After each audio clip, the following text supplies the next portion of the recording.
हम लोग एक नए सॉल्यूशन के साथ एक बार फिर से हाजिर हैं, जिसमें कई बार क्या होता है कि यूजर्स का एक बड़ा कंफ्यूजन रहता है कि किस लेवल के ऊपर कौन सा रिबन चलेगा। तो इस कंफ्यूजन को दूर करने के लिए हम लोग एक ये वीडियो लेके आ गए हैं, जिसमें हम लोग सारी चीजों को क्लियर करेंगे, किस पेपर के ऊपर या किस क्वालिटी के ऊपर कौन सा रिबन चलाया जाता है। तो दोस्तों यहाँ पे कुछ कॉमन पेपर्स या कुछ कॉमन क्वालिटीज हमने रखी हुई हैं रेफरेंस के लिए, जिसको अभी हम लोग दिखाएंगे कि किस पे हम लोग क्या चला सकते हैं। जैसे आप ये देख सकते हैं, ये एक नॉर्मल क्रोमो पेपर रूल है, जिसमें इंक नहीं होता है, अलग से रिबन चलता है, और ये टीयरेबल होता है। आप इसको अगर देखेंगे तो ये फट भी जाएगा। तो ये नॉर्मल पेपर रूल हो गया। इसी तरीके से ये एक दूसरा क्वालिटी है जो कि एवरी डेनिसन का, ये भी क्रोमो ही है लेकिन एवरी का है, अपर साइड क्वालिटीज रहती है। अगले क्वालिटी की हम बात करें तो ये आ जाता है आपका एक डीटी पेपर। इसका फुल फॉर्म होता है डायरेक्ट थर्मल। डीटी पेपर में क्या होता है, इंक इनबिल्ट ही होता है। इसके ऊपर अगर आप रिबन नहीं भी चलाएंगे तो भी चलेगा, ये आपका प्रिंटिंग होगा। लेकिन इसके कुछ ड्रॉबैक्स भी होते हैं, वो हम लोग अगले वीडियो में डिस्कस करेंगे। फिलहाल जो ये है, इसमें इंक इनबिल्ट है, तो इस पर रिबन की आवश्यकता मेनली नहीं है। अगर रिबन के साथ भी आप चलाएंगे तो चल जाएगा, लेकिन बिना रिबन के भी ये वाला पेपर चल सकता है। बाकी सब जगहों पे आपको रिबन की रिक्वायरमेंट रहेगी। इसी तरीके से ये अगला है वाइट पॉलिस्टर। इसका क्या खासियत होता है कि ये ऊपर से ग्लॉस फिनिश में है और ये नॉन टीयरेबल होता है। अगर इसको आप टीयर करना चाहेंगे तो ये टीयर नहीं होता है। जैसे मैं आपको दिखाऊं, ये फटेगा नहीं, फटता नहीं है, जबकि पेपर क्वालिटी क्या हो रहा था कि फट जा रहा था। इसी तरीके से नॉन टीयरेबल में ही एक दूसरा एक क्वालिटी ये है जो कि सिल्वर पॉलिस्टर है। ये भी साइन के साथ में साइनिंग है, ग्लॉस फिनिश में है, और ये नॉन टीयरेबल है, फटता नहीं है।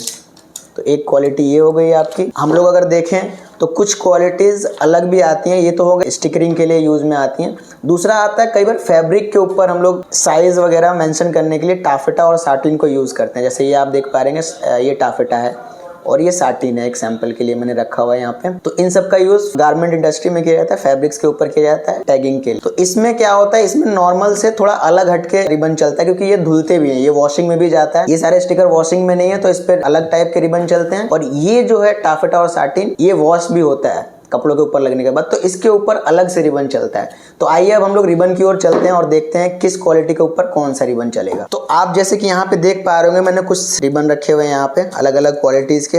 ये अलग क्वालिटी है, अलग क्वालिटी, और ये कुछ सैंपल रिबन। तो एक एक करके हम लोग डिस्कस करते हैं कि कौन सा क्वालिटी किसके ऊपर चलेगा। तो सबसे पहला क्वालिटी आप देख पा रहे होंगे, ये है प्रेजोटेक का W8884 कोड का वैक्स रिबन, जो कि सबसे बेसिक क्वालिटी होता है। ये आप पेपर क्वालिटी है, जैसे ये पेपर क्वालिटी है पेपर, इसके ऊपर आप चला सकते हैं। इसके साथ साथ आप एवरी के पेपर पे भी चला सकते हैं। ये हर जगह आपका चल जाएगा। पॉलिस्टर पे भी चलेगा, लेकिन पॉलिस्टर पे ये प्रेफर्ड नहीं होता है, क्योंकि प्रिंट करेंगे और रब करेंगे तो थोड़ा फेड होने के चांसेस इसके रहते हैं। तो ये सबसे बेसिक रिबन है, और ये नॉर्मली अगर ये आप पेपर पे भी प्रिंट करेंगे और रब करेंगे तो थोड़ा फेड होने के चांसेस इसके रहते हैं। तो सबसे बेसिक रिबन ये हो गया आपका 8884। इसके ऊपर अगर आप जाएंगे तो एक मीडियम क्वालिटी का होता है प्रेजोटेक का 8818 कोड का रिबन, जो कि वैक्स रेजिन क्वालिटी है। और इससे क्रोमो पेपर को प्रिंट करने के लिए ये सबसे सुटेबल रिबन है आपका।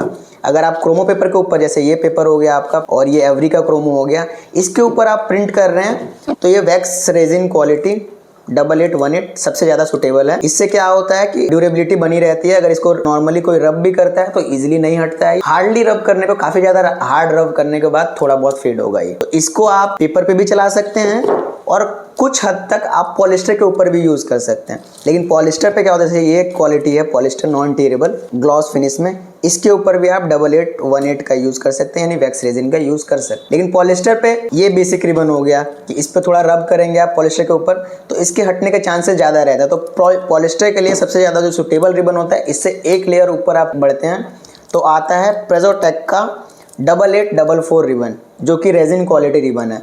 तो पॉलिस्टर के लिए सबसे ज़्यादा सुटेबल ये है 8844, जिसको आप रब करेंगे तो नॉर्मली इजीली हटता नहीं है, ये ड्यूरेबल रहता है। बहुत हार्डली रब करने के बाद ही ये खराब होगा, आपका फेड होगा। तो ये हो गए कुछ बेसिक। नॉर्मल हो गया आपका 8884 वैक्स क्वालिटी, फिर आता है आपका 8818 जो कि है वैक्स रेजिन क्वालिटी, और तीसरा है आपका 8844 क्वालिटी, जो कि पॉलिस्टर वगैरह के लिए सुटेबल है। इसी तरीके से अगर हम लोग अगले रिबन क्वालिटी के ऊपर बात करें कि इन सब के ऊपर, ये तो हो गया स्टिकर के लिए सेगमेंट कि स्टिकर के ऊपर ये 3 रिबन सबसे बेस्ट है कि इससे चलता है।